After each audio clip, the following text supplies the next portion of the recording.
Hello and welcome. This is Christian Fint for AVP Tech Canada and AVP Tech International. By request, I would like to show a quick video about how to set up MX Management Center in the version 2.1. So when you install it the first time, we have to pass the license agreement, which we do by clicking accept. And then, as you can see here, it already finds 4 cameras. Now, I can assure you that I have more cameras installed at my place, but there's a reason why only these 4 are found, and I'll explain that as we move along. Now, first we start by adding the cameras we already see here. We select the first one, we shift click the last one, and then we enter the username and password for all the cameras. I'll quickly do this here, and I click on the background, and you should see momentarily that a couple of cameras showing up here. Now we have live stream. Now we can click on number 4 in the right hand corner, and then we simply click on finish.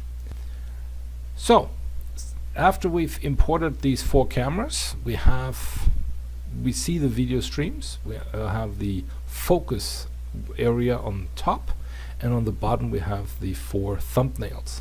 On the left hand side we have the camera list, the camera groups, and the clips and recording section. Furthermore, we do have the menu section, and here's one thing very important. We need to click on the preferences for Windows computers. It's activated by default on Macs, and need to activate OpenGL. Otherwise, on hemispheric cameras we cannot do the virtual PTZ without having done that. It's still a mystery to me why that isn't activated by default for Windows as well. So after we've done that, now as I told you that I have more than 4 cameras in my place.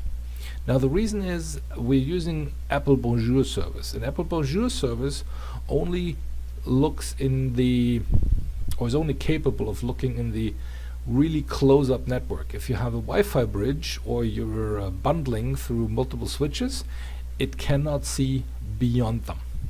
It depends a little bit on the switches you use as well. Now, in case you have to add cameras manually, it's straightforward by opening the lock symbol in the lower left corner, and then you click the plus symbol, you select manually for the camera, and then you simply type away. So this is my driveway camera here, and the internal URL is this.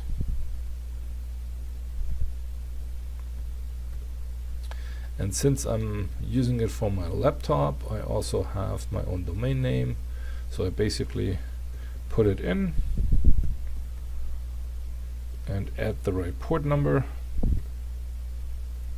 and then I go ahead and add the username and the password.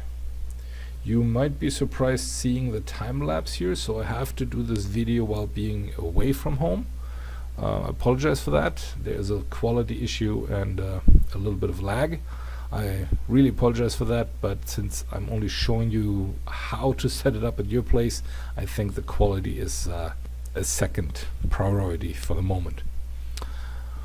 So once this is all set up, you see the gray area with the arrow pointing downwards. If I click here, the camera tries, the system tries to access the camera, which we have here, and then we click again to close it, and then you have a little thumbnail still shot down here, and that's basically it. I click on the background to close it again, and close one more time, and then I close the lock, and then you see the driveway camera up in the upper left corner, and it should get the right symbol. It's an M15 camera, so the symbol has changed. Now if you hover with the mouse over the camera names, you'll see 3 buttons appearing. The first button is the live stream, so this one gets us to this camera alone in the live stream. The next button is the player mode or playback mode. It changes also the buttons here on the bottom. And the last one is the flash symbol, which gets us the event pictures over the last images. So here we see a truck leaving our premises.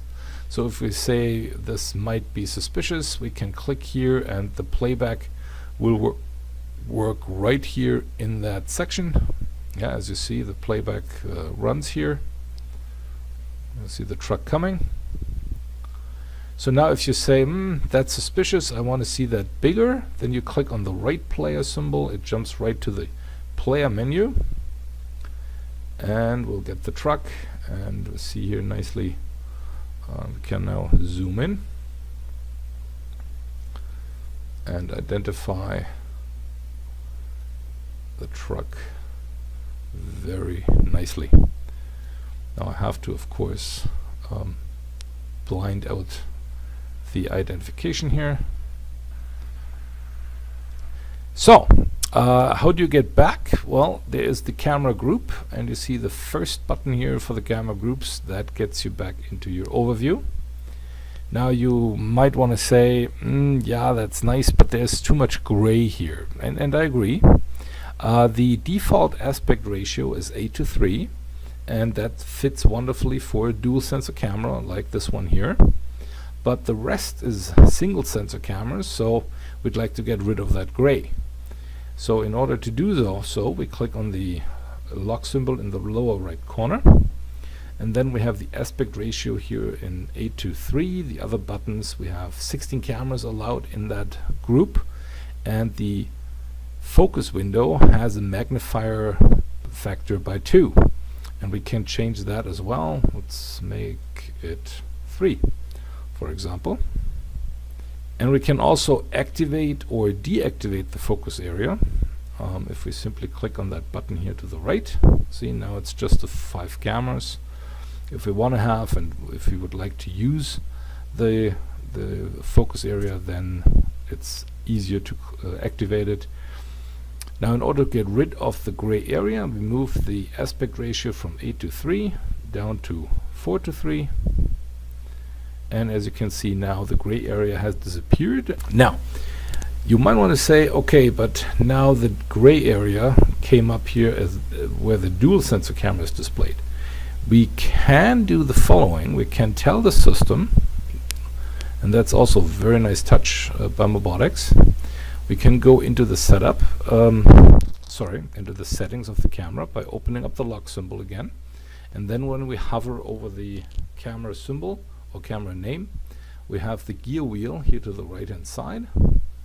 And if we jump into the settings, then we'll get down here at sensors. You see those 2 rings. If I click on them, then both sensors will be separated and seen as individual camera streams. So now I close that, and I close that here as well. And now I'm opening that up by clicking on the little triangle, and as you can see here, we have sensor 1 now, and we have sensor number 2. If I go back to all cameras, you see that now the 2 sensors on the bottom are separated, and I can actually really handle them as if they would be a single camera. So wherever I'm interested in, I again can draw it in the focus area. This is the basic setup. It's really that simple to make great use of Management Center. Of course, the software has much more to offer. One additional feature I would like to add today is how to add a NAS system or a server so that the playback is super fast, which I unfortunately, with the lag, I can't really show today. But here's how it's done. So you basically click on the view menu first, and in views you have components. So on the component side, you click on the plus and you add either a local drive or a network share. So in this case it's a network share. You give it a name. So in my world we call it NAS, and the NAS the name is taken over. Network share, I enter the IP address, and then I enter the directory or the share, or however you want to call it. and then I have to give it the username and password. It's the same setup or the same settings as you use in your cameras. And when done, you can click test, and if a success comes back, successful here, then you're halfway through. The other half is done actually inside the camera here, camera settings. So we go into the camera settings, and here you see the recording settings. It says via camera, and I want to change that now to the NAS, which I just put up there. And then now this one, I'm not using the micro SD card in this one, so I'm using the MX file server format, and boom, it finds itself easily like that. And now when I go into playback, so again I'm going into the playback mode, the visual feedback that everything's working off from the NAS is actually here on the bottom. You see this little hard drive symbol. If I click on it, it will switch to the camera symbol, which means now it's coming from the micro SD card inside the camera. If I click again, I'm switching it back to the NAS. Now I want to see how fast I can play back now, if you might be able to see that. Yeah, because of the lag. Well, you see it's very fast. It's not smooth because of my remote connection. So there's one more thing I'd like to show you in a standard setup, and that's the home button down here in the left hand corner. If you click on the little triangle or hold the mouse for more than 1 second, this menu pops up. So you basically should save the primary view as the home view, and then you can also, by checking use as startup view, can checking that if you start up the software, then it starts with that view. Otherwise it remembers the last view you had, as with so many other software products. Okay, that concludes my quick setup orientation for MX Management Center 2.1. I will continue with other videos to help you mastering this very nice software, in my opinion, better. I know it's not 100% intuitive. I've heard that before. I still like the software. It's nicely done. Give it a shot and let me know where the problems or challenges are, and we'll take them on together. Thank you so much for watching, and you have a wonderful day. Bye for now.